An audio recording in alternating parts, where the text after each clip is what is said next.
Friends, welcome to Kavitha சமையலறை. இன்றைக்கி நம்ம பார்க்க போகிற ஸ்பெஷல் ரெசிபி சுவையான மஷ்ரூம் பிரியாணி. மோஸ்ட்லி இது எல்லாருக்கும் ஒரு ஃபேவரட்டான டிஷ்ஷாக இருக்கும். பிரியாணி நல்லா, அதுவும் மஷ்ரூம் பிரியாணி ரொம்பவுமே நல்ல வாசனையாகவும் ரொம்ப சுவையாக நல்ல சாதம் உதிரி உதிரியாக செய்யறதுக்கு ஒரு நல்ல நீங்கள் டிப்ஸ் ஆட் பண்ணியிருக்கிறேன். ஸோ ஃபாலோ பண்ணி செஞ்சு பாருங்கள். கண்டிப்பாக ரொம்ப சுவையான மஷ்ரூம் பிரியாணி அழகாக நம்ம ஈஸியாக செஞ்சிடலாம். ஸோ வாங்க மஷ்ரூம் பிரியாணி ரெசிபி எப்படின்னு பார்க்கலாம்.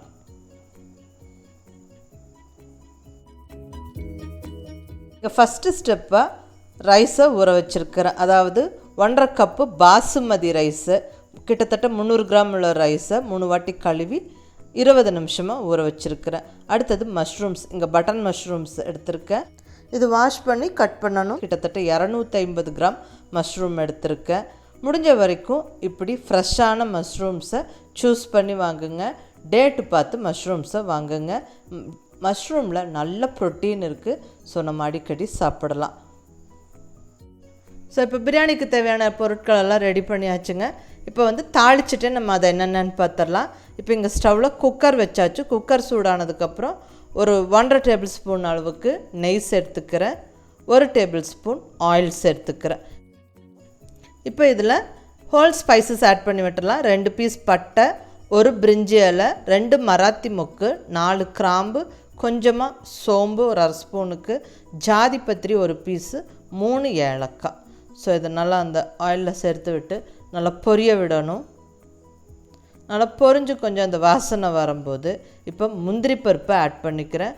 ஒரு 10 to 15 முந்திரி பருப்பு சேர்த்துக்கலாம். இது ஆப்ஷனல், வேணா சேர்த்துக்கலாம், இல்லைன்னா விட்டுடலாம். ஸோ இப்போ முந்திரி பருப்பு சேர்த்து நல்லா வறுத்து விடுறேன். முந்திரி பருப்பு லைட்டாக கொஞ்சம் செவக்க வறுபடணும். இப்போ அடுத்தது இதில் 2 பச்சை மிளகாய் ஜஸ்ட் லைட்டாக ஸ்ப்ளிட் பண்ணி மட்டும் அப்படியே முழுசாக உள்ளே சேர்த்து விட்டுருங்க.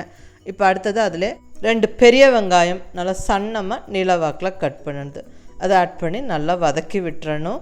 நல்லா கலர் மாதிரி வதங்கணும். இப்போ பெரிய வெங்காயம் நல்லா வதங்கிருச்சு, நல்லா ஜம்முன்னு வாசனை வருது. இந்த ஸ்டேஜில் நம்ம இஞ்சி பூண்டு விழுது 1 ஸ்பூன் ஆட் பண்ணி நல்லா வதக்கி விட்டுறலாம். நல்லா அந்த பச்சை வாசனை போகிற வரைக்கும் நல்லா வதக்கியாச்சு. இப்போ மசாலா பொடியெல்லாம் ஆட் பண்ணிடலாம். 1/2 ஸ்பூன் மஞ்சள் பொடி, ஒரு ஃபுல் டீஸ்பூன் அளவுக்கு மிளகாய் பொடி, ஒரு ஃபுல் ஸ்பூன் அளவுக்கு குழம்பு மல்லிப்பொடி, அதாவது மல்லியோட சீரகம் மிளகு வறுத்தரைச்சது. சப்போஸ் வெறும் மல்லிப்பொடி நீங்கள் ஆட் பண்ணுறீங்கன்னா கொஞ்சம் சீரகப்பொடி சேர்த்துக்கோங்க. அடுத்தது நல்ல வாசனையான கரம் மசாலா பொடி ஒரு 1/2 ஸ்பூன் இப்போ ஆட் பண்ணியிருக்கேன். ஸோ நல்லா இப்போ கலந்து விட்டுடலாம். நல்லா கமகமன் வாசனையாக இருக்கும். இப்போ இந்த ஸ்டேஜில் நல்ல ஒரு பெரிய தக்காளியை கட் பண்ணி நம்ம சேர்த்து விட்டு வதக்கிடலாம். ஸோ நல்லா பொடி பொடியாக தக்காளியை கட் பண்ணி சேர்த்து விட்டாச்சு. அடுத்தது நல்லா ஃபுல் ஸ்பூன் அளவுக்கு உப்பு சேர்த்துக்கிறேன். இந்த டிஷ்ஷுக்கு தேவையான உப்புலாம் 3/4 இப்பயே சேர்த்து விட்டுறேன். ஸோ உப்பு சேர்த்து நல்லா கலந்து விட்டு நம்ம வதக்கும் போது நம்ம தக்காளி வெங்காயம்லாம் நல்லா ஃபாஸ்ட்டாக குக் ஆயிரும், நல்லா மசிஞ்சு வெந்துடும். ஸோ இப்போ நல்லா ஃபாஸ்ட்டாக குக் ஆகி நல்லா மசிஞ்சு வச்சு தக்காளி. இப்போ நம்ம இந்த ஸ்டேஜில் மஷ்ரூம்ஸ் ஆட் பண்ணிடலாம். நம்ம கட் பண்ணி வச்ச காளான்களை சேர்த்து விட்டாச்சு. நல்லா அந்த மசாலாவோட நல்லா கலந்து விட்டுறலாம்.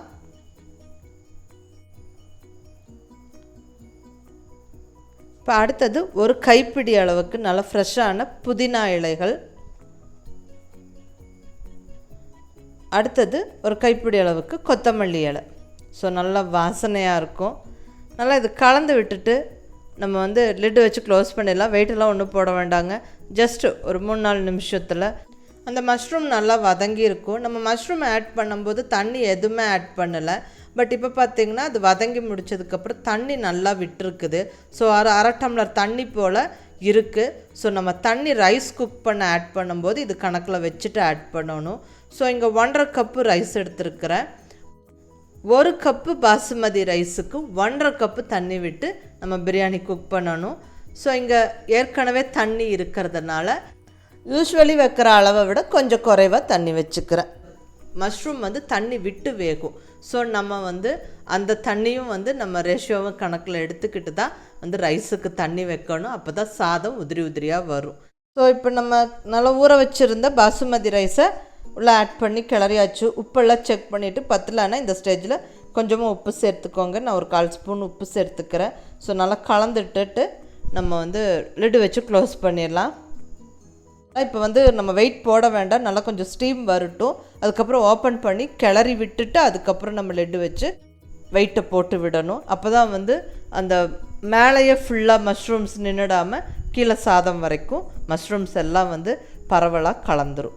ஸோ இப்போ நம்ம வந்து லிடை போட்டு வெயிட்டை வச்சு விட்டு 2 விசிலுக்கு குக் பண்ணி ஆஃப் பண்ணணும். ஸ்டவ்வை மீடியம் ஃப்ளேமில் வச்சுக்கோங்க. ஸோ இப்போ 2 விசில் வந்து ஸ்டீம் எல்லாம் தீர்ந்தாச்சு. ஸோ நம்ம இப்போ ஓப்பன் பண்ணி பார்க்கலாம். நம்ம மஷ்ரூம் பிரியாணி நல்லா கமகமன்னு வாசனையோட ஜம்முன்னு ரெடி ஆகிடுச்சுங்க. ஸோ சாதமும் நல்லா உதிரி உதிரியாக இருக்குது. தண்ணி வந்து கரெக்டாக அளவாக போயிடுச்சு. நம்மளுக்கு கீழே அடியெல்லாம் ஒன்றும் பிடிக்காது. ஸோ ஜம்முன்னு ரெடி ஆகிடுங்க. ஸோ கண்டிப்பாக இதே மாதிரி மஷ்ரூம் பிரியாணி ட்ரை பண்ணி பாருங்கள். இன்றைக்கி நல்லா எங்கள் வீட்டில் சுட சுட மஷ்ரூம் பிரியாணி கூடவே நல்ல ஒரு ஆனியன் ரைத்தா, ஸ்வீட்டாக ரவா கேசரி. ஸோ கேசரி ரெசிபீஸ் எல்லாம் ஏற்கனவே அப்லோட் பண்ணியிருக்கிறேங்க. ஸோ அந்த லிங்க்கெல்லாம் வந்து கீழே டிஸ்கிரிப்ஷனில் கொடுத்துருக்குறேன். நீங்கள் செக் பண்ணி பாருங்கள். ட்ரை பண்ணி பார்த்துட்டு உங்கள் ஃபீட்பேக் சொல்லுங்கள். பிடிச்சிருந்தால் லைக் பண்ணி, ஷேர் பண்ணி, கமெண்ட் பண்ணுங்கள். கவிதா சமையலறை சப்ஸ்கிரைப் பண்ணி என்னோடய மற்ற ரெசிபீஸும் வீடியோஸும் பாருங்கள். தேங்க்யூ.